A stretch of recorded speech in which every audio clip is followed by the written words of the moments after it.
चितवन 2 मा राष्ट्रिय स्वतन्त्र पार्टीका सभापति रवि लामिछानेले दर्ता गरे उम्मेदवारी दर्ता गरेपछि रवि लामिछानेले भने केही अनौठो लागेको छ तर आशावादी छु। सरकारी कर्मचारीको उदाहरण दिँदै रविले भने मेरो त्रुटि कत्रो हो हेरौं, यो देशमा म घाँडो नै भएको हो भने मारिदिए पनि भयो भन्दै रवि लामिछानेको गुनासो। सत्तासँग के साटेको नैतिकताको राजनीति गर्छु भन्नेले किन झुट बोलेको भन्दै रवि लामिछानेलाई एमाले नेता गोकुल बास्कोटाको प्रश्न। चितवनका कांग्रेस नेता जगन्नाथ पौडेलले राष्ट्रिय स्वतन्त्र पार्टीलाई समर्थन गर्ने, तनहुँका कांग्रेस नेता विश्व बास्तोला राष्ट्रिय स्वतन्त्र पार्टीमा स्वर्णिम वाग्लेला मागे भोट। चितवन प्रयोगशाला होइन जनताले बुझेका छन् भन्दै नेपाली कांग्रेसका उम्मेदवार जित नारायण श्रेष्ठको भनाई। राहदानी दुरुपयोगमा रवि लामिछानेलाई मुद्दा चलाउनु पर्ने माग राखी सर्वोच्चमा रिट दर्ता। नेपाली कांग्रेसका नेता गोविन्द भट्टराई र एमालेका सर्वेन्द्र खनालले तनहुँ 1 मा गराए मनोनयन दर्ता। कांग्रेस बदल्न यहीँबाट लड्नुपर्छ, बाहिर गएर ढुङ्गा हान्ने होइन भन्दै नेपाली कांग्रेसका महामन्त्री गगन थापाको टिप्पणी। एमाले उम्मेदवार पुरुषोत्तम पौडेल भन्छन् 12-2 मा जित्ने संकेत देखियो। जसपाका अध्यक्ष उपेन्द्र यादवले पनि गराए 12-2 मा मनोनयन दर्ता। नेपाल प्रहरीलाई गौरव गर्न लायक संगठनका रूपमा स्थापित गर्नुपर्ने उपप्रधान एवं गृहमन्त्री नारायण काजी श्रेष्ठको धारणा। शरीरका कुनै पनि अङ्ग दान गर्न तयार छु भन्ने मानिसको खाँचो रहेको पूर्व प्रधानमन्त्री एवं नेकपा एकीकृत समाजवादीका अध्यक्ष माधव कुमार नेपालको भनाई। एकीकृत समाजवादीको प्रमुख सचेतकमा मेटमणि चौधरी चयन। नेपाल भारत सीमा क्षेत्र दरैया नाका नजिकै भारतको जोगबनी 4 टिकुलिया बस्तीमा 2 समूहबीच गोली चल्यो, घाइतेको विराटनगरमा उपचार हुँदै। बुटबल पाल्पा सडक खण्ड भोलिदेखि दैनिक 9 घण्टा बन्द हुने। हर्क साम्फाङले गरे आफैमाथि बन्न लागेको डकुमेन्ट्री फिल्मको शुभ साइट। नयाँ दिल्ली रेलवे स्टेसनबाट 7 नेपाली बालबालिकाको उद्धार। शेयर लगानीकर्ताको मनोबल उकास्न पहल कदमी लिने अर्थमन्त्री डाक्टर प्रकाश शरण महतको प्रतिबद्धता। पुँजी बजार सुधारमा ठोस योजना ल्याउन धितोपत्र बोर्डलाई अर्थमन्त्री महतको निर्देशन। लगातार दोस्रो दिन पनि शेयर बजार रातामै देखियो। नेप्से 16.67 अङ्कले घटेर 1871.88 बिन्दुमा पुग्यो। केरलामा रेलको सिटमा बस्ने विषयमा भएको विवादको पछिको घटनामा 3 जनाको ज्यान गयो। साउदी अरब सहितका देशले उत्पादन कटौतीको निर्णय गरेसँगै विश्व बजारमा तेलको भाउ आकाशियो र पीएनजीले गुमायो ओडिआई मान्यता। विश्वकप छनौटमा पुग्न 5 टिम होडमा। दर्शक महानुभाव नमस्कार, समाचारपाटी.com को न्यूज बुलेटिनमा यहाँलाई हार्दिक स्वागत छ।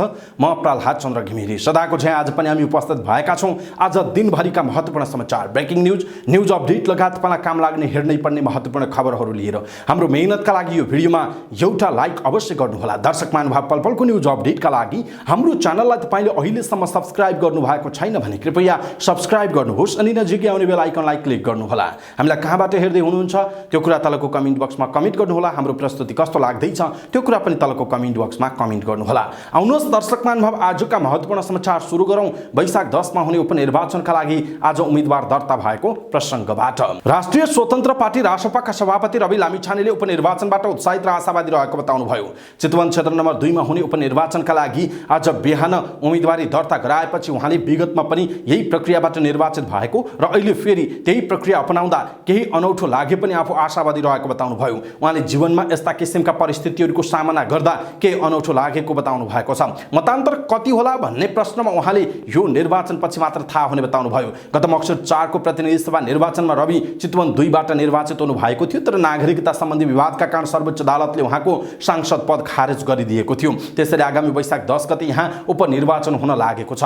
चितवन क्षेत्र नम्बर 2 मा सत्ता गठबन्धनको तर्फबाट नेपाली कांग्रेसका जित नारायण श्रेष्ठ र नेकपा एमालेका रामप्रसाद नेउपाने उम्मेदवार हुनुहुन्छ।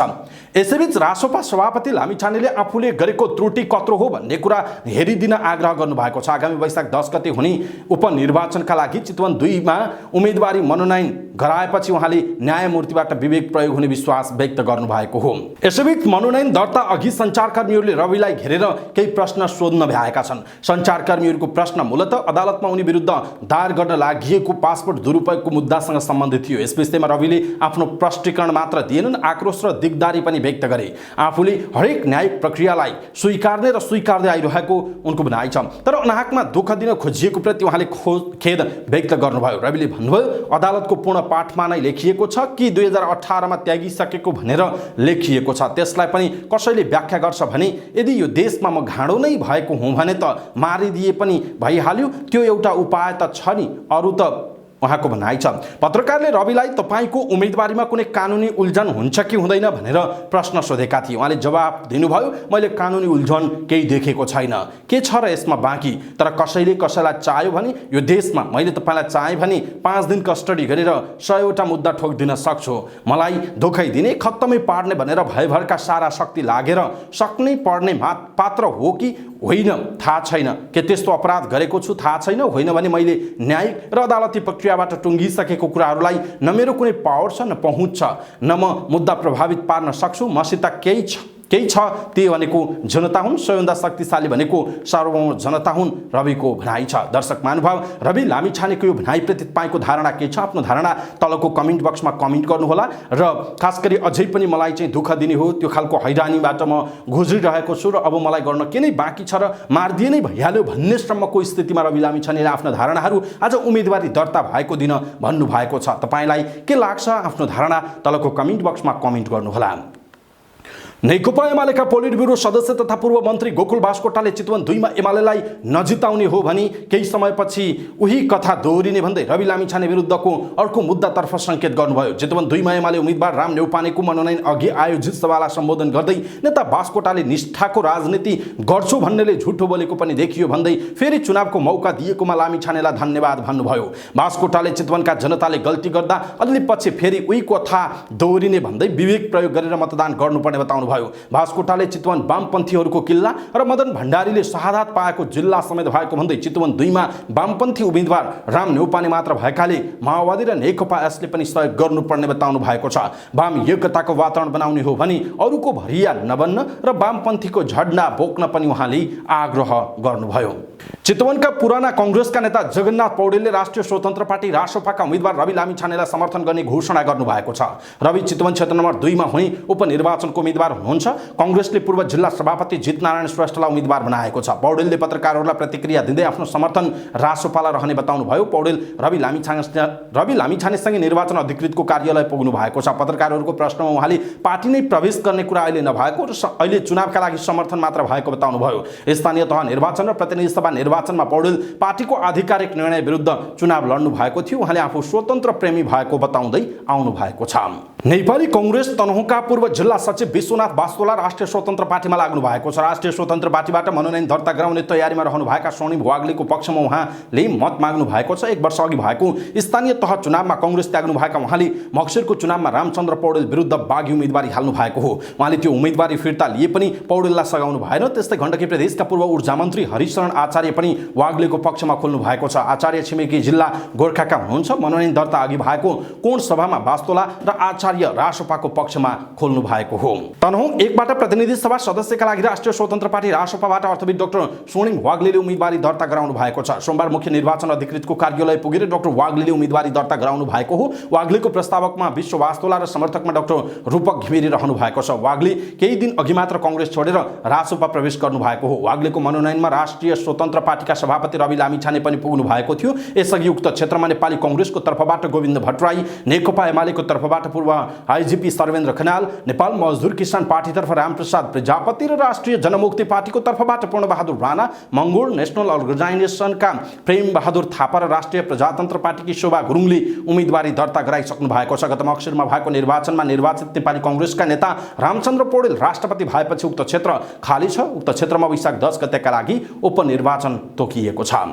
नेपाली कांग्रेसका उम्मेदवार जितनारायण श्रेष्ठले वैशाख 10 को उपनिर्वाचन आफ्ना लागि भएको बताउनु भएको छ। चितवन 2 बाट निर्वाचित सांसद राष्ट्रिय स्वतन्त्र पार्टीका सभापति रवि लामिछानेको सांसद पद खारेज भएपछि आफ्नै लागि उपचुनाव हुँदैछ भन्ने आफूलाई लागेको उहाँले सुनाउनु भयो। त्यसअनुसार आफूले टिकट पाएको र सत्ता गठबन्धनको पनि साथ पाएको श्रेष्ठले बताउनु भयो। आफ्ना प्रतिस्पर्धी लामिछानेतर्फ संकेत गर्दै उहाँले केही मान्छेले चितवनलाई उपनिर्वाचनको प्रयोगशाला बनाउन चाहेको बताउनु भयो। चितवन पर्यटकीय नगरी भएको भन्दै उहाँले एकपटक आउनेलाई स्वागत गर्ने बताउनु भयो। राहदानी दुरुपयोगको उजुरीमा राष्ट्रिय स्वतन्त्र पार्टीका सभापति रवि लामिछानेलाई गैर कानुनी रूपमा उन्मुक्ति दिएको भन्दै सर्वोच्च अदालतमा रिट निवेदन दर्ता भएको छ। लामिछानेमाथि पर्याप्त अनुसन्धान नगरी उनीमाथि मुद्दा नचल्ने निर्णय भएको भन्दै अधिवक्ता युवराज सफलले सर्वोच्च अदालतमा रिट निवेदन दर्ता गर्नु भएको हो। अधिवक्ता सफलले रविमाथि मुद्दा नचल्ने भनी महान्यायाधिवक्ता कार्यालयले गरेको निर्णय बदर हुनुपर्ने र उहाँमाथि अनुसन्धान गरी मुद्दा चलाउने आदेश हुनुपर्ने माग गर्नुभयो। रिट निवेदनमाथि मंगलबार प्रारम्भिक सुनवाईका लागि पेशी तोकिएको छ। राहदानी दुरुपयोग गरेको भनी परेको भएको उजुरीमा अनुसन्धान गरेको प्रहरीले लामिछानेमाथि मुद्दा नचल्ने रायसहित प्रहरीमा प्रतिवेदन पेश गरेको थियो। त्यही प्रतिवेदनका आधारमा सरकारी वकिलले मुद्दा नचल्ने भनी गरेको निर्णयलाई महान्यायाधिवक्ताले सदर गरेका थिए। तनहुँ 1 मा हुने उपनिर्वाचनका लागि नेपाली कांग्रेसका तर्फबाट गोविन्द भट्टराईले मनोनयन दर्ता गराउनु भएको छ। उहाँको प्रस्तावकमा श्यामकुमार मौराती र समर्थकमा सरिता गुरुङ हुनुहुन्छ। मनोनयन दर्ता गराउँदा भट्टराईले नेकपा माओवादी केन्द्रका नेता हरिबहादुर चुमान पनि साथै लाग्नु भएको थियो। 10 वैशाखमा हुने मतदानका लागि निर्वाचन आयोगले आज 5 बजेसम्म मनोनयनको समय तोकेको थियो। यसैबीच तनहुँ 1 मा हुने उपनिर्वाचनका लागि नेकपा एमालेको तर्फबाट सर्वेन्द्र खनालले पनि मनोनयन दर्ता गराउनु भएको छ। उहाँको प्रस्तावकमा भगवती नेउपाने र समर्थकमा एकबहादुर राणा हुनुहुन्छ। यहाँ नेकपा एमालेबाट सर्वेन्द्र खनालले मनोनयन दर्ता गराइसक्नु भएको छ भने राष्ट्रिय स्वतन्त्र पार्टीबाट स्वर्णिम वाग्लेले पनि मनोनयन दर्ता गराएको बताइएको छ। नेपाली कांग्रेसका महामन्त्री गगन थापाले पार्टी बदल्न कांग्रेसमै रहनु पर्ने बताउनु भएको छ। उपनिर्वाचनमा तनहुँ 1 का उम्मेदवार गोविन्द भट्टराईको मनोनयन दर्ता कार्यक्रममा पुग्नुभएका महामन्त्री थापाले बाहिरबाट ढुङ्गा हानेर कांग्रेस बदल्न नसकिने बताउनुभयो। हालै कांग्रेस छाड्नुभएका अर्थशास्त्री डाक्टर स्वर्णिम वाग्ले राष्ट्रिय स्वतन्त्र पार्टीबाट तनहुँ 1 मा नै उम्मेदवार बन्नु भएको छ। वैशाख 10 गते हुने उपनिर्वाचनका लागि 12/2 मा नेकपा एमालेका उम्मेदवार पुरुषोत्तम पौडेल मनोनयन दर्ता गराउनु भएको छ। एमालेका नेता कार्यकर्ता र समर्थक सहित कलैया यस्तै जिल्ला समन्वय समितिको कार्यालयमा रहेको मुख्य निर्वाचन अधिकृतको कार्यालयमा उहाँले मनोनयन दर्ता गराउनु भएको हो। मनोनयन दर्ताका लागि जानु अघि सञ्चारकर्मीहरूसँग संक्षिप्त प्रतिक्रिया दिँदै नेता पौडेलले आफूले चुनाव जित्ने दावी गर्नु भएको छ। 12/2 मा गठबन्धनले काम नगर्ने उहाँको भनाइ छ। गठबन्धन नेताहरूको बीच हो एकतालाई राष्ट्रिय शक्तिको रूपमा स्थापित गर्न जनताले उपनिर्वाचनमा मतदान गर्ने उहाँले दावी समेत गर्नु भएको छ।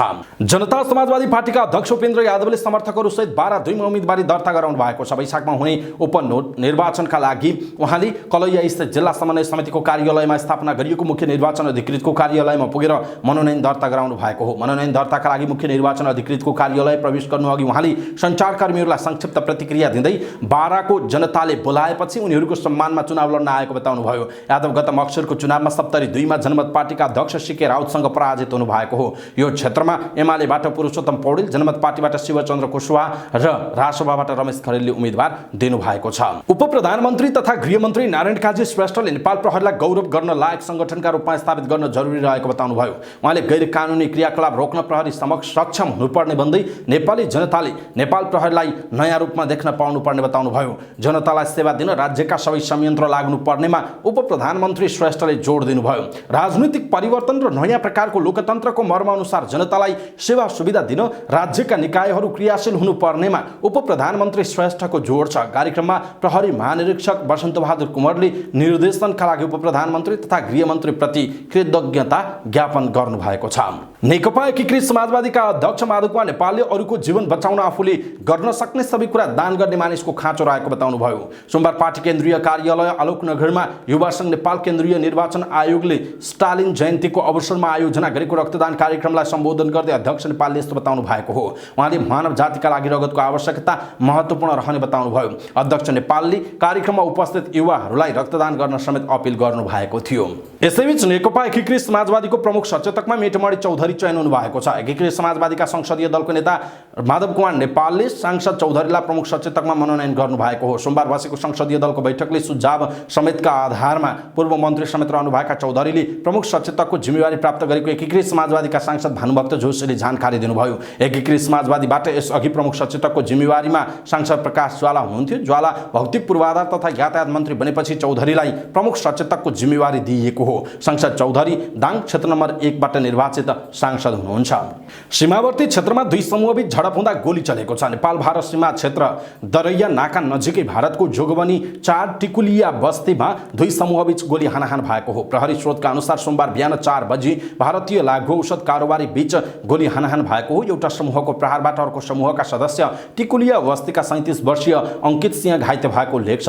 उनको मुखमा गोली लागेको छ। भारतीय नागरिक सिंहको विराट नर्सिङ होममा उपचार भइरहेको छ। सिंह खतरामुक्त रहेको अस्पतालले जनाएको छ। प्रहरी स्रोतका अनुसार गोली प्रहार गर्ने र घाइते दुवै लागु औषध कारोबार गर्ने गिरोहका सदस्य हुन्। भारतीय क्षेत्रमा घटना भएका कारण नेपाल प्रहरीले प्रतिक्रिया नजनाएको उल्लेख छ। सिद्धार्थ राजमार्ग अन्तर्गत बुटबल पाल्पा सडक खण्ड भोलिदेखि दैनिक 9 घण्टा बन्द हुँदैछ। सडक खण्ड अन्तर्गत बन्द गरेका सिद्धबाबा सुरुङ मार्ग निर्माणका लागि दैनिक 9 घण्टा सडक बन्द गर्न लागि हो। निर्माण व्यवसायी चाइना स्टेट कन्स्ट्रक्सन इन्जिनियरिङ कर्पोरेसनले रमापिथेकस पार्क नजिकैको क्षेत्रमा सडक डाइभर्सनको कार्य सुरु गरेको र माथिबाट ढुङ्गासहितको पहिरो खस्न सक्ने भएकाले हरेक दिन बिहान 11 बजेदेखि दिउँसो 2 बजेसम्म र रातको 10 बजेदेखि बिहान 4 बजेसम्म सडक बन्द गर्न लागेको जनाइएको छ। पाल्पाका प्रमुख जिल्ला अधिकारी बन्धु प्रसाद वास्तोलाको अध्यक्षतामा बसेको राजमार्ग सुरक्षा समितिको बैठकले अर्को सूचना नआएसम्मका लागि सडक बन्द गर्ने निर्णय गरेको बताइएको छ। अत्यावश्यक गाडी भने चल्न पाइने उल्लेख छ।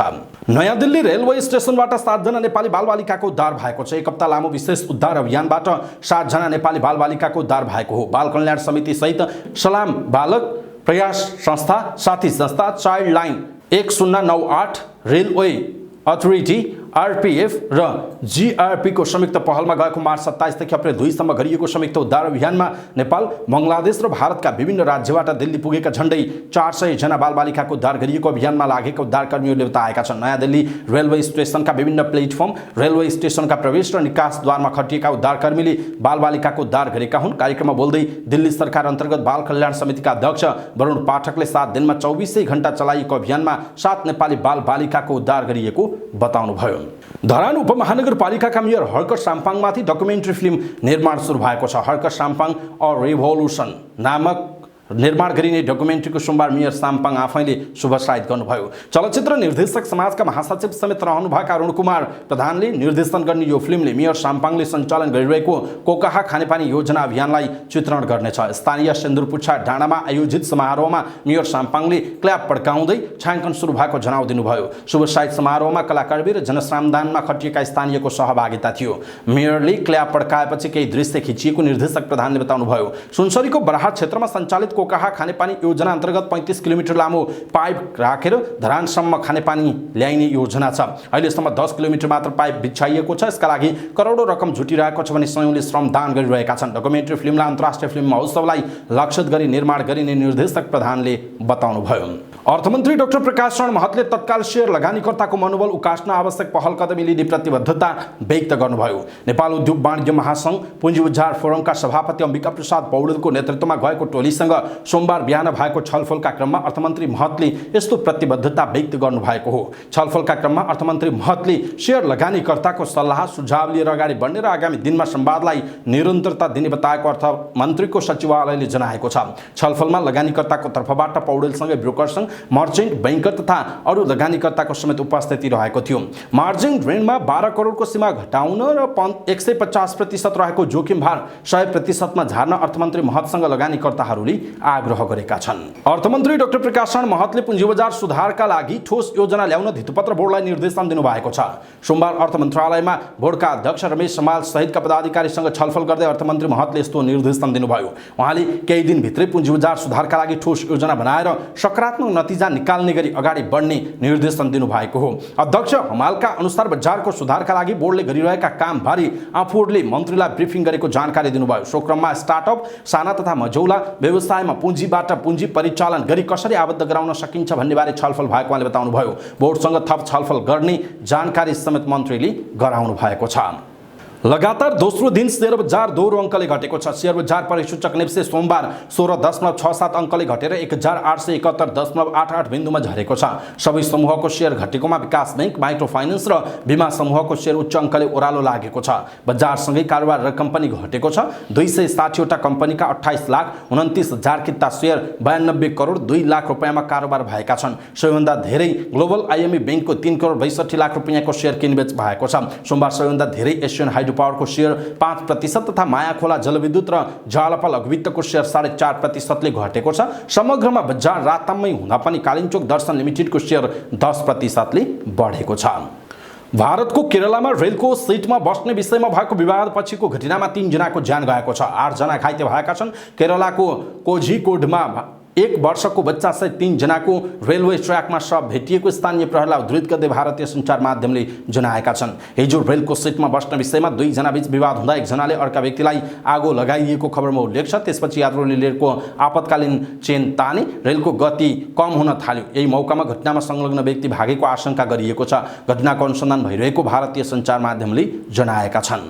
तेल उत्पादक राष्ट्रहरूको संगठन ओपेक र ओपेक प्लसको निर्णयले विश्व बजारमा पेट्रोलियम पदार्थको मूल्य बढेको छ। सोमबार बिहान एसियाली बजारमा तेलको मूल्य झण्डै 6% बढेको छ। आइतबार साउदी अरबले अचानक तेल उत्पादन प्रतिदिन 10 लाख ब्यारेलले कटौती गरेको घोषणा गरेसँगै विश्व बजारमा तेलको भाव बढेको हो। साउदी अरबसँगै इराक, यूएई, अल्जेरिया र ओमानले पनि आउँदो मे महिनादेखि उत्पादन कटौती गरी यो अंग्रेजी वर्षको अन्त्यसम्म जारी रहने निर्णय गरेका छन्। गएको वर्ष अक्टोबरमा ओपेक प्लसले दैनिक 20 लाख ब्यारेल तेल उत्पादन कटौती गर्ने घोषणा गरेको थियो। अमेरिकाले साउदी अरेबियालाई तेल उत्पादनमा कटौती नगर्न दबाब दिइरहेको छ, तर साउदी अरेबियाले अस्वीकार गरेको छ। गएको वर्ष जुलाईमा अमेरिकी राष्ट्रपति जो बाइडेनले साउदी अरबको भ्रमण गरेर राजकुमार मोहम्मद बिन सलमानसँग तेल उत्पादन बढाउन आग्रह गरेका थिए, तर साउदीले अमेरिकाको आग्रहलाई अस्वीकार गर्दै आएको छ।